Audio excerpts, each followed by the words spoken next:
নমস্কাৰ মই doctor Mridul Malakar district মাইক্ৰোবায়োলজিষ্ট অৰ্থাৎ জিলা অধ্যাপক আজি আমি আলোচনা কৰিব ওলাইছো যৌন সম্পৰ্ক কৰাৰ কিমান দিন পিছত গৰ্ভৱতী হৈছে নে হোৱা নাই পৰীক্ষা কৰাটো উচিত বা কিমান দিন পিছত পৰীক্ষা কৰিলে আপুনি এক্সাক্ট ৰিজাল্ট পাব বা একুৰেট ৰিজাল্ট পাব বা কোনসমূহ কাৰণত আপোনাৰ যৌন সম্পৰ্ক কৰাৰ কোনসমূহ কাৰণত টেষ্ট কৰিলেও টেষ্টত ভুল ৰিজাল্ট আহিব পাৰে আজি আমি এই বিষয়ে আলোচনা কৰিম বিভিন্ন ক্ষেত্ৰত দেখা যায় যে আনপ্ৰটেক্টেড সেক্স কৰাৰ পিছত আমি প্ৰটেকশ্যন কৰিলেও গৰ্ভৱতী হৈছে নে নাই কাপোৰতে পৰীক্ষা কৰা দেখা যায় আৰু প্ৰটেকশ্যন ব্যৱহাৰ কৰিলেও আপোনাক 100% গ্যাৰান্টি কোনো প্ৰটেকশ্যনই দিব নোৱাৰে ইভেন কণ্ডমৰ পেকেজতো লিখা থাকে যে 100% গ্যাৰান্টি নাই বুলি আপোনাৰ 100% নিশ্চিত আপোনাক প্ৰিভেন্ট কৰি প্ৰটেকশ্যন দিব নোৱাৰে গতিকে আজি আমি আলোচনা কৰিম যৌন সম্পৰ্ক কৰাৰ পিছত কিমান দিন পিছত আপুনি টেষ্ট কৰিলে আপোনাৰ একুৰেট ৰিজাল্ট পাব বা কোনসমূহ ভুলৰ কাৰণে কোনসমূহ টেষ্ট কৰোঁতে কোনসমূহ পইণ্টত আপোনাৰ ৰিজাল্ট ভুল আহিব পাৰে আজি আমি এই বিষয়ে আলোচনা কৰিম আহক আজি ভিডিঅ'টো আমি আৰম্ভ কৰোঁ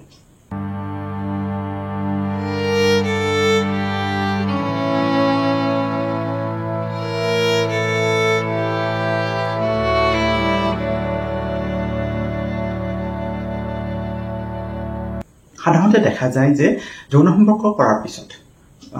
সাধাৰণতে যদি যৌন সম্পৰ্ক কৰাৰ পিছত এগৰাকী মহিলাই আপোনাৰ কণ্ডম ফাটি যায় যৌন সম্পৰ্কৰ সময়ত কণ্ডম ফাটি যায় বা প্ৰটেকশ্যন ব্যৱহাৰ নকৰে যৌন সম্পৰ্ক কৰে বা বমি ফিল কৰে মহিলাগৰাকীয়ে বা খুব ভাগৰ অনুভৱ কৰে গাটো ভাল লাগি নাথাকে বা যদি পিৰিয়ড মিছ হয় তেতিয়াহে এগৰাকী মহিলাই গৰ্ভৱতী হৈছে নে নাই কাপোৰটো পৰীক্ষা কৰে ইউৰিন পৰীক্ষা কৰে কিন্তু বিভিন্ন ক্ষেত্ৰত মানে এইটো দেখা যায় যে যদিহে পেচাবটো যিটো পেচাব পৰীক্ষা কৰিব সেই পেচাবটো খুবেই পনীয়া হয় অৰ্থাৎ পেচাব পৰীক্ষা কৰাৰ আগত আপুনি বহুত পানী খায় তেতিয়া পেচাবটো খুব পনীয়া হ'লেও আপোনাৰ ৰিজাল্ট ভুল আহিব পাৰে ৰিজাল্ট ভুলকৈ নিগেটিভ দেখাব পাৰে গৰ্ভৱতী হ'লেও মহিলাগৰাকী গৰ্ভৱতী হ'লেও গৰ্ভৱতী নাই হোৱা বুলি অৰ্থাৎ নিগেটিভ বুলি টেষ্টত দেখাব পাৰে ফলছ নিগেটিভ দেখাব পাৰে যদিহে পেচাবত তেজ মিহলি হৈ থাকে কিবা কাৰণ মহিলাগৰাকীৰ ব্লিডিঙো হৈ আছে গতিকে পেচাবত তেজ মিহলি হৈছে বা অন্য কাৰণে পেচাবৰ লগত তেজ মিহলি হৈছে তেতিয়া ভুলকৈ মহিলাগৰাকী গৰ্ভৱতী নহ'লেও গৰ্ভৱতী বুলি অৰ্থাৎ ফলছ পজিটিভ দেখাব পাৰে গৰ্ভৱতী বুলি দেখাব পাৰে নহ'লেও যদিহে আপোনাৰ খুব সোনকালে যৌন সম্পৰ্ক কৰাৰ 2-3 দিন পিছতে আপুনি পৰীক্ষা কৰে তেতিয়াও আপোনাৰ ফলছ নিগেটিভ দেখাব পাৰে মহিলাগৰাকী গৰ্ভৱতী হ'লেও গৰ্ভৱতী নাই হোৱা দেখাব পাৰে টেষ্টত যদি আপোনাৰ ইনপ্ৰপাৰ টেষ্ট যদি প্ৰপাৰলি ফলো কৰা নাযায় কিটত যিখন কাগজ থাকে কিটৰ যিখিনি প্ৰচিডিউৰ থাকে যেনে ধৰক ৰাতিপুৱাৰ পেচাবটো খুবেই ভাল কাৰণ তাত কনচেন্ট্ৰেশ্যন বেছি থাকে তাত পানীৰ যিটো হৰমন HCG হৰমনৰ যিটো গাঢ়ত সেইটো বেছি থাকে কনচেন্ট্ৰেশ্যন বেছি থাকে গতিকে ৰাতিপুৱাৰ পেচাবটো ভাল যদি আপুনি সেইটো পেচাব নকৰে বা আপোনাৰ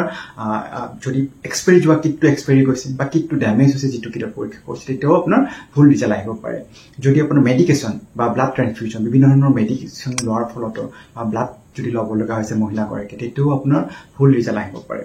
বা মেডিকেল কণ্ডিশ্যন বিভিন্ন মেডিকেল কণ্ডিশ্যনত যেনেকৈ ধৰক আপোনাৰ মহিলাগৰাকী যদি অভাৰিয়ান চিষ্টত ভুগি আছে সমস্যাত ভুগিছে বা কেঞ্চাৰৰ সমস্যাত ভুগি আছে তেতিয়াও আপোনাৰ ভুলকৈ পজিটিভ বুলি টেষ্টত দেখা দিব পাৰে বা টেষ্টত ধৰা পৰিব পাৰে সাধাৰণতে কিমান দিন পিছত টেষ্ট কৰাটো উচিত যৌন সম্পৰ্ক কৰাৰ কিমান দিন পিছত টেষ্ট কৰাটো উচিত যৌন সম্পৰ্ক কি হয় আসলে টেষ্ট কৰিলে যেতিয়া আমি প্ৰেগনেন্সি টেষ্ট কৰোঁ HCG হৰমন অৰ্থাৎ হিউমেন কৰনিক আপোনাৰ গেনেটোট্ৰপিন হৰমন যিটো আছে সেই হৰমনটো ডিটেক্ট কৰা হয় আৰু যৌন সম্পৰ্ক কৰাৰ অৰ্থাৎ যদি অভুলেশ্যন হয় অভুলেশ্যনৰ আপোনাৰ 2 সপ্তাহ পিছত আপোনাৰ এই HCG হৰমনটো ডিটেক্টেবল এমাউণ্টৰ HCG হৰমনটো প্ৰডিউচড হয় গতিকে 2 সপ্তাহ পিছত যদি আপোনাৰ আৰু ৰাতিপুৱাৰ পেচাবটো কি হয় ৰাতিপুৱাৰ পেচাবটো যেহেতু বহু সময় পানী খোৱা নাযায় গতিকে কনচেন্ট্ৰেশ্যনটো বাঢ়ি যায় আৰু তাতে আপোনাৰ HCG হৰমনৰ ডিটেক্টেবল এমাউণ্ট থকাৰ চান্স বাঢ়ি যায় গতিকে ৰাতিপুৱাৰ পেচাবটো যদি পৰীক্ষা কৰে তেতিয়া চান্সটো আপোনাৰ বাঢ়ি যায় পজিটিভ হোৱাৰ যদি আপুনি সঁচাকৈ পজিটিভ হৈ আছে এতিয়া যদি আৰ্লি ডিটেকশ্যন যদি আপোনাৰ 8 দিনমান পিছতে পৰীক্ষা কৰা যায় তেতিয়াহ'লে আপোনাৰ